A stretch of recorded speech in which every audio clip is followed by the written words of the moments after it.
ये उनका नाम था। उन्होंने अंतिम सांसें जो है 1902 में ली थी बेलुरु में, लेकिन उनका अध्यात्म वैदिक धर्म का प्रचार प्रसार किया था उन्होंने, और उनका अध्यात्म और देश के प्रति मानवतावाद, विश्व के प्रति मानवतावाद दृष्टिकोण, जाति पाति का विरोध किया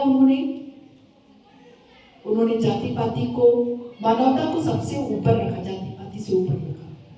उन्होंने विरोध किया और देश के नौजवानों को जगाया, उठो जागो, स्वयं को जगाकर दूसरों को भी जगाओ, और युवाओं को संदेश दिया। आज यही भारत जो है, आज उनके संदेश की सारणी को मानता है और उनके बताए हुए पद पर आज के लोग, युवा उनके विचारों को अपना रहे हैं और उसके आधार पर अपना कार्य प्रणाली जो है, कार्य प्रणाली को अपनाकर, उनकी कार्य प्रणाली को अपनाकर अपना कार्य कर रहे हैं। पूरा देश आज युवा दिवस मना रहा है।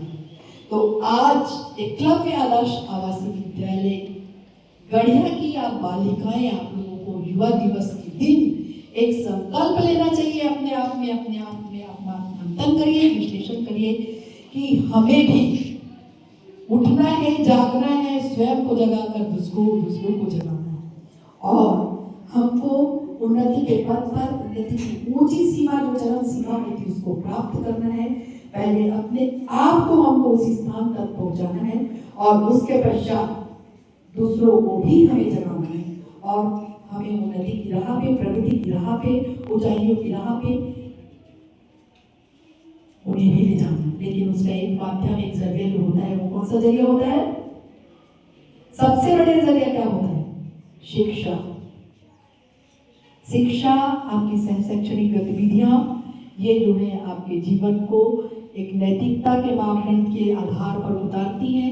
अनुशासन आपको एक नया जीवन और जीवन प्रणाली को किस तरह से अपना चलाना चाहिए उसकी प्रेरणा देती है। आपको अनुशासन जो है आपके जीवन को अनुशासन में ढालते हैं, तो आपको आगे जाने में, आगे बढ़ने में बहुत मदद मिलती है।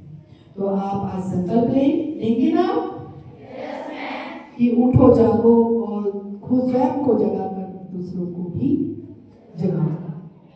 तो स्वयं को जगाने का मतलब है कि आप अपने अंदर संकल्प लीजिए। आपका जो उद्देश्य है, आपका जो संकल्प है कि आपको क्या करना है और किस पद पर जाना है, किन ऊंचाइयों को छूना है, किस क्षेत्र में जाना है, किस तरह की पढ़ाई करना है और क्या बनना है, उसका संकल्प आज आपको लेना है। संकल्प केवल बोलकर सबके सामने लेने से नहीं होता, आप अपने अंदर भी अपनी दृढ़ प्रतिज्ञा लीजिए और संकल्प लीजिए।